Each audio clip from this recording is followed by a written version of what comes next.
En este viernes 2 de enero de 2026 regresamos en France 24 con Directo América. Soy Valentina Torres Sánchez, vamos a revisar los hechos que son noticia a esta hora.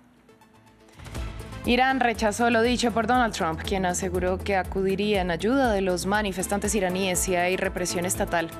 El gobierno de Teherán advirtió que cualquier injerencia tendría graves consecuencias. Esto en medio de las protestas, que ya cumplen una semana por la crisis económica en el país. En Yemen, los separatistas que actúan en el sur del país denunciaron 7 bombardeos realizados por Arabia Saudita en apoyo al gobierno central. Riad no confirmó los ataques. Esto solo un día después del pacto al que habían llegado ambas partes para permitir que el gobierno ingresara a las zonas que los secesionistas tomaron. Fueron identificados 113 de los heridos en el incendio de Año Nuevo en Suiza, entre ellos 14 franceses y 11 italianos. Esto mientras continúa la investigación sobre la explosión en Crans Montana, que dejó además alrededor de 40 muertos. El gobierno declaró 5 días de luto al tiempo que los lesionados siguen internados en hospitales de la zona. Tenemos reporte.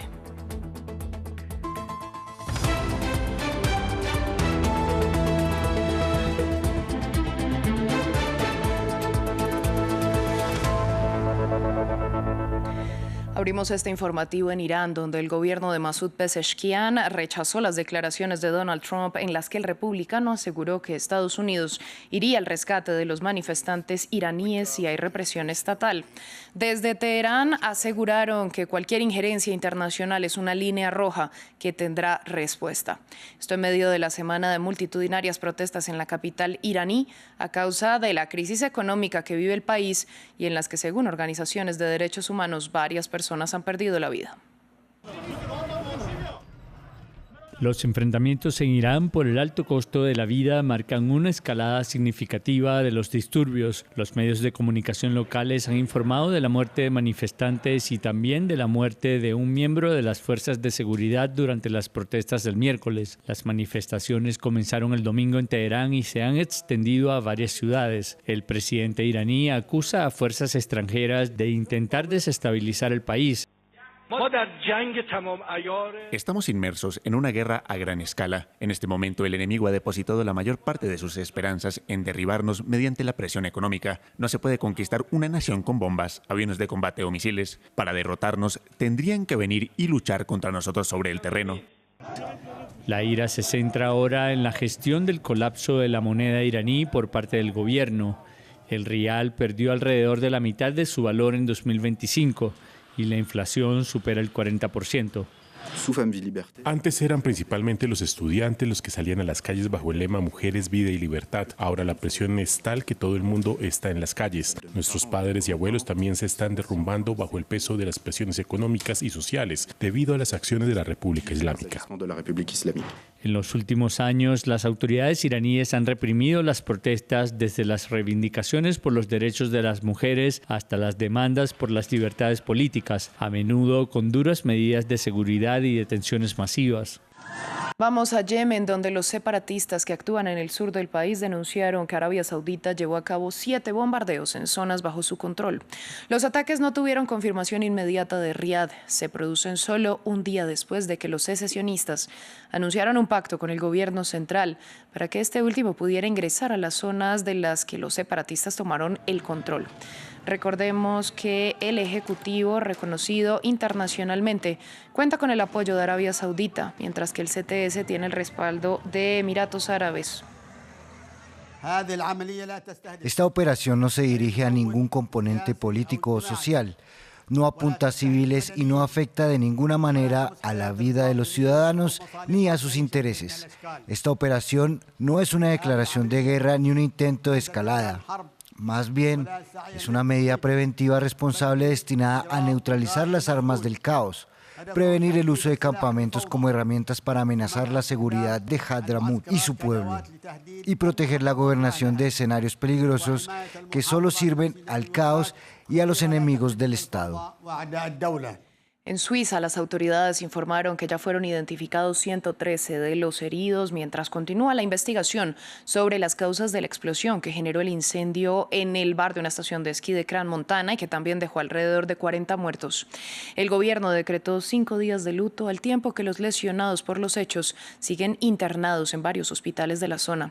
Xavier Colás, enviado especial de France 24, nos amplió los detalles. Sigue la conmoción aquí en Crans Montana por culpa del fuego que se ha cobrado al menos 40 vidas y se habla de más de 115 heridos. Son tantos que han tenido que ser redistribuidos por hospitales de Suiza y también por los de algunos países vecinos, pero incluso se han tenido que enviar algunos heridos a Polonia. Siguen surgiendo más detalles de qué pudo originar este nefasto incendio. Se han conocido imágenes en las que aparecen personas usando bengalas, aproximándolas demasiado al techo, que era de papel o de madera, y parece que se prendió de una manera muy rápida. Solo había, según algunos testigos, una escalera para que saliesen 100 personas. El gobierno suizo ha decretado 5 días de luto por la tragedia. La decisión de Israel de sancionar a 37 ONGs de 16 países que tendrán que dejar de trabajar en Cisjordania y Gaza continúa causando indignación. El gobierno de Benjamin Netanyahu comunicó la medida esta semana, por lo que los trabajadores extranjeros de esas organizaciones tendrán que salir de los territorios palestinos antes del 1 de marzo. Para analizar el contexto y las implicaciones, conectamos con Nicolás Dota, el es director general de Médicos del Mundo en España, una de las ONG vetadas. Yo le doy la bienvenida a France 24. Empiezo preguntándole qué significa en términos prácticos este veto. Buenas tardes, Valentina. En términos prácticos, lo primero que hay que decir, la situación humanitaria en Gaza permanece crítica. Las necesidades en acceso a la salud, en vivienda, en alimentación, en acceso a agua segura son extremas, con lo cual estas medidas que restringen buena parte del trabajo de organizaciones humanitarias que sostienen estos servicios no hace más que empeorar la situación, con lo cual nos preocupa la sostenibilidad de estos servicios por el impacto humano que tienen los habitantes de Gaza. Bueno, Israel argumenta que las ONG no cumplieron con ese estricto proceso para garantizar su funcionamiento y suspenden las operaciones por razones de seguridad, porque los grupos supuestamente apoyarían a Hamás como organizaciones o porque aportan poco. ¿Qué pruebas ha dado Israel al respecto? Bueno, ninguna. Son acusaciones infundadas y con ninguna evidencia. Nosotros trabajamos bajo principios humanitarios de independencia, neutralidad, imparcialidad y nos coordinamos a través de los mecanismos establecidos por la Oficina de Coordinación de las Naciones Unidas, OCHA, con el propio gobierno de Israel y con las autoridades palestinas. Con lo cual, no tenemos constancia de que haya personas de Hamás infiltradas en nuestro equipo. Y además decir que nos hemos sometido a todos los controles y auditorías que exigen los donantes de la comunidad internacional. Justamente le pregunto, ¿qué es lo que exige Israel para que ustedes puedan seguir operando? En este caso el punto crítico de lo que es el nuevo procedimiento es la entrega del listado con los datos personales de todos nuestros trabajadores en Palestina. Esto además de plantearnos dudas en cuanto a la ética de compartir datos personales de personas en el marco de un conflicto, contraviene también la normativa europea y de muchos países en cuanto a protección de datos. Así que este ha sido el punto de desacuerdo en el que entendemos que se basa esta decisión. Pues Nicolás, a usted muchas gracias por su análisis y por compartirlo con nosotros en France 24. Pues bueno, muchas gracias y esperemos que se solucione porque es muy necesario que las organizaciones humanitarias puedan seguir accediendo a la población civil con todos los servicios y con todas las garantías necesarias para salvar vidas, que es lo que hacemos. Por supuesto, muchas gracias. Nosotros continuamos. Cuando sea, donde sea y como sea. Esa es la oferta del presidente venezolano para vender más petróleo a Estados Unidos, mientras aboga por la diplomacia y no por el conflicto. Esto se produce después de que Washington atacara con bombardeos aéreos otros 5 presuntos barcos narcotraficantes y, según se informa, golpeara suelo venezolano por primera vez. Ampliamos los detalles a continuación. Por donde vamos a pasar ahora. El presidente venezolano Nicolás Maduro pide a Estados Unidos que negocie. Que si quieren conversar seriamente de un acuerdo de combate contra el narcotráfico, estamos listos.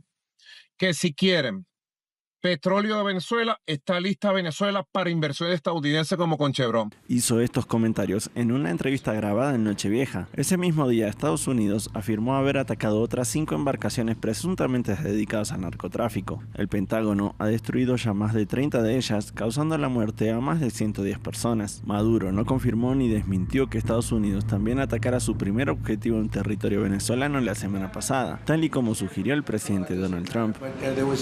Hubo una gran explosión en la zona del muelle donde cargan los barcos con drogas, así que atacamos todos los barcos y ahora atacamos la zona. Es una zona de implementación. Ahí es donde implementan. Informes no confirmados sugieren que el ataque llevado a cabo por la CIA podría haber alcanzado la ciudad portuaria de Maracaibo, el principal centro de exportación de petróleo. Mientras tanto, la Guardia Costera estadounidense persigue a un petrolero tras interceptarlo cuando se dirigía a Venezuela.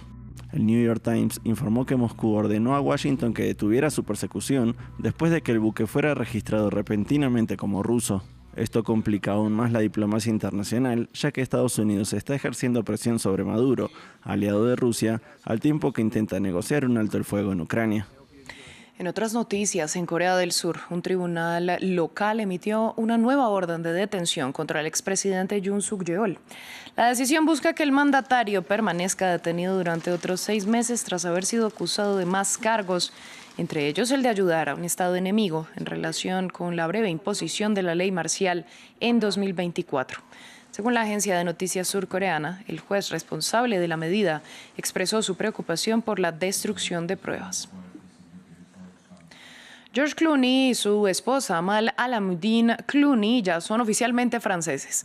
El matrimonio y sus 2 hijos obtuvieron la nacionalidad francesa por decreto, mientras el ministro del Interior, Laurent Núñez, celebra la decisión. Una de sus delegadas habla de un doble rasero. Desde el 1 de enero, Francia ha endurecido las condiciones para acceder a la nacionalidad, sobre todo en materia de idioma y conocimientos cívicos. Son guapos, ricos, famosos y ahora también son franceses. George y Amal Clooney, junto a sus 2 hijos, fueron naturalizados el sábado pasado. La pareja vive entre Estados Unidos y el sur de Francia, donde compraron una bastida y un viñedo. El actor ganador del Oscar es caballero de las artes y las letras desde hace casi 20 años. Su esposa, Amal Alamuddin, es una abogada internacional especializada en derechos humanos. Fue el Ministerio de Exteriores quien propuso concederles la nacionalidad francesa, destacando, según sus palabras, el lugar de primer rango que ocupa la estrella. Tenemos a un artista, un actor, un productor. La señora Clooney es una abogada internacional, viven en el territorio nacional, contribuyen de manera notable al prestigio cultural e intelectual de nuestro país. Una decisión que genera debate porque desde el 1 de enero Francia ha endurecido las normas tanto para los permisos de residencia de larga duración como para la naturalización. Los extranjeros no europeos deben ahora aprobar un examen cívico y demostrar un mayor nivel de francés. Entonces, ¿se trata de un doble rasero? Me genera un problema porque da la impresión de que hay 2 tipos de leyes, una para George Clooney y otra para las personas sin papeles que viven en una gran precariedad y no pueden trabajar. Me parece bien que alguien con otra nacionalidad pueda obtener la francesa. Y además, creo que es positivo para Francia, porque George Clooney no es cualquiera. El propio actor ha reconocido que todavía no domina el francés. Me encanta la cultura francesa y su idioma, aunque sigo siendo igual de malo después de 400 días de clases. Otra figura del cine estadounidense ha manifestado recientemente su intención de solicitar la nacionalidad francesa, el director Jim Jarmusch, quien asegura querer poder escapar de Estados Unidos. Fin del informativo de ustedes. Gracias por su sintonía.